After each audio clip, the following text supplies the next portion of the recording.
guys! Welcome back to my channel. So, I'm wearing blue today. Kasi pag-uusapan natin guys si GGives. And of course, because it's one of the pautangan products that offer through the GCash app by Fuse Lending, then it is legit. At nag-o-offer po siya ng loans up to 125,000 pesos. Just recently, meron siyang guys mga pagbabago which I believe ikatutuwa ng lahat. Kahit na medyo tapo-tapo ako dito kay GCash because hanggang ngayon hindi pa rin ako ma-offera ng G-loan. Sige, kahit na ako, natuwa ako dito sa bago sa GGives. So, stay tuned guys and keep watching.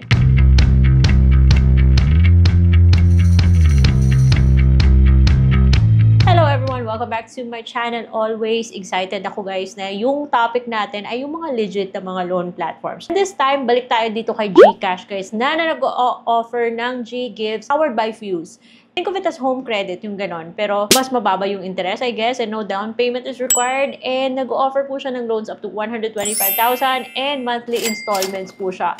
And the interest may be different from one user to another, pati yung credit limit, but at least yung kanyang interest is less than 5%, which is okay na rin sa mga ola-ola, di ba guys? So legit tong si GGives, there is no question about it. Yung pinakamagandang update nito is that it's not just 3. Hindi na po 3 loans yung pwede mong i-avail at a time. Multiple na, hanggang 5 loans na guys. Yun nga lang, hindi pa rin nakakatuwa yung paiba-iba niyang credit limit kasi weekly daw siya nag-a-assess. Kaya nga guys, paiba-iba yung credit limit niya. Based na siya sa G-score mo, your behavior as a GCash user. Okay pa rin yun guys because, yun nga, pag nabigyan ka ng 125,000 pesos na credit limit, 3.99 at monthly installments. Okay na rin yun pambili ng gadgets or whatever you need. So ayun, hindi na 3 but 5. But of course, paiba-iba pa rin yung assessment niya guys Kaya dapat sini-check niyo yung GGives niyo. Yun lang yung maganda dyan. Now let's go to the walang kamatayang question na palagi kong nai-encounter dito. Kung nako-convert ba si GGives to cash. By design po ayan, maraming magagalit to, especially yung mga nagko-convert dyan.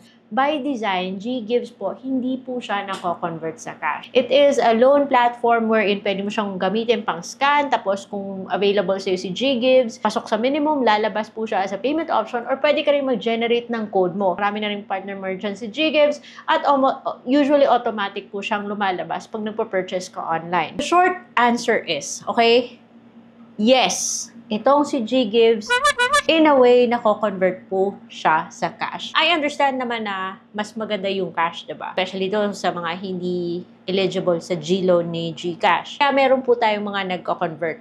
Usually, itong mga nagko-convert, alam nyo na kung anong nangyayari, pero meron po sila kasing pinapatong na processing fee, so it's not ideal, but basically, it's possible na ma-convert sa cash. Wala po akong referral, hindi rin ako nagko-convert. At swerte mo if you can have your own GPO facility. Kasi through the GPO facility, you can convert your GGives to cash yourself by funding your GPO. Meron kasi pong mga requirements para magkaroon ng GPO. So the next method is, shinare din po ng ating mga subscribers dito sa channel, an acceptable payment options kay Bilease. But it doesn't really make sense na babayaran mo yung utang, gamit yung utang But, in a way na kung wala kang credit limit kay Bilease, kasi meron ka pang existing loan, may Bilease ka, so you can pay your existing loan using GGives, and pag vacant na yung credit limit mo doon, naging available yung credit limit mo doon sa kay Bilease, then you can go ahead and get a cash loan through Bilease. Yun nga lang, parang may domino effect siya sa interest, and then interest, and then interest, yung ganon guys. Yung iba naman ay nag-suggest that you can pay your credit card bills using GGives. At once na pay na yan, yung credit card mo, i-convert mo yung cash, yung balance mo into cash. I think it's a matter of how you actually use GGives. Yung importante is na iintindihan nyo kung how it works, what's going on. Pero, bottom line is, legit po siya. And it's powered by Fuse Lending and offered through the GCash app. Before I let you go guys, let's have a quick overview of GGives. Maaari kang makapag-loan ng up to 125,000 pesos kung available po siya sa inyo. Of course, GCash will notify you via email or text, or you will also see a notification within the app kung pwede na kayong gumamit or mag-activate ng GGives. So, meron po siyang term. Dati kasi up to 30,000 pesos lang siya. So, ngayon nasa 125 na siya. So, kung mahaba yung term, it just makes sense na mag-offer din siya ng longer term. You can have 1 to 5 loans simultaneously, dati 3. And depende siya, of course, sa eligibility. So, every week parang i-evaluate siya kung magkano yung available sa'yo, magkano yung credit limit mo. So, paiba-iba. Yun yung ayaw ko sa kanya. Paiba-iba siya. Interest is nasa 0% or 5.49 and there is no down payment required pag nagbabayad ka gamit GGives. Ito yung pinakamalaking advantage, guys. And the fact na hulugan, kahit na malaki yung napupunta sa interest, pag syempre mahaba din yung term, but since hulugan siya, guys, then, di ba, mas magaan psychologically. Processing fee, 0%, which is true. I've been using GGives for some time now. Kahit na hindi ko siya bet, mas bet ko pa rin yung G-Loan. GCash. Minimum is 1,000, always based on eligibility. Basta, huwag kayong palate, guys, kasi strict siya. Maaaring masuspend yung GGives nyo kung malate kayo. So, ayun si GGives, just need to be between 21 and 65 years old.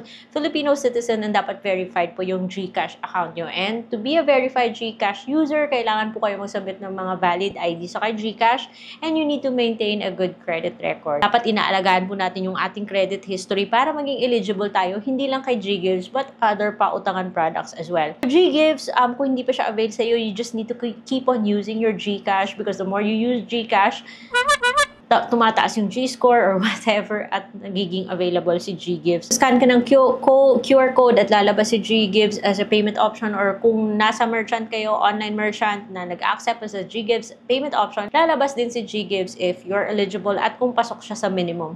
And that is why when I was on sa Laura last time, nagulat ako na naging available si GGives as a payment option and I thought 3 loans lang at a time. Ngayon, 5 na. So, ayun, i-confirm mo yung loan by entering a 6-digit verification code.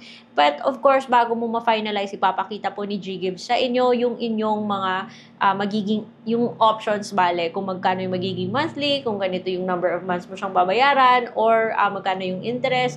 So, yun nga, please take note, depende po yan sa offer ni GGives. So, dapat huwag po tayong pindot ng pindot. Make sure na binabasa po natin yung kada page bago tayo mag-proceed sa next. And yung pinaka-the best thing about GGives is that nakakakuha ka ng cashback if you pay early. Yun, I hope that answers your question. Kung nako-convert ba siya sa cash? Well, technically no, but we are able to find a workaround. Yun nga lang, it's a risky process. May potential issues, so please proceed at your own risk. But rest assured, bottom line is, it's legit.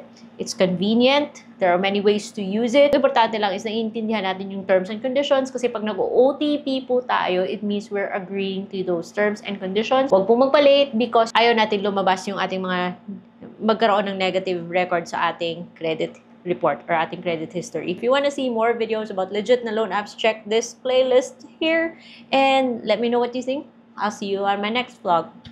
Bye!